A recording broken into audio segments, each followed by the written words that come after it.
মদিনার বাজার দিয়ে নবীজি যাচ্ছেন, নবীজির একটা ওট পছন্দ হয়েছে। তো নবী ওটের মালিকের কাছে গিয়ে জিজ্ঞেস করলেন, ভাইয়া এই ওটটার দাম কত?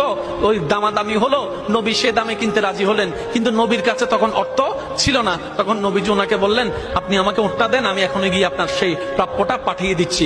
ওটের মালিক ওনাকে ওটটা দিয়ে দিলেন। আশেপাশে যারা ওটের মালিক ছিল সবাই জিজ্ঞেস করতেছে, এই পাগলা, তুমি কি যাকে ওট দিয়েছো তাকে চিনো? বলে যে না। নাম জানো? বলে যে না। পরিচয় জানো? বলে যে না।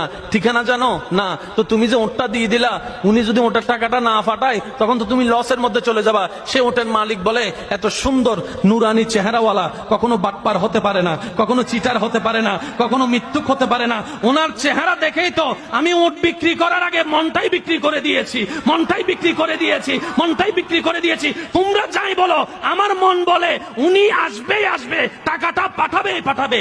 এই কথা বলতে না বলতে কিছুক্ষণ পরে নবীজির একজন সাহাবা এসে বলছেন, একটু আগে একজন ওট নিয়ে গিয়েছেন কাছ থেকে, ওটের মালিকটাকে একটু দেখতে চাই। উনি বলে যে আমার থেকে। তো উনি বললেন,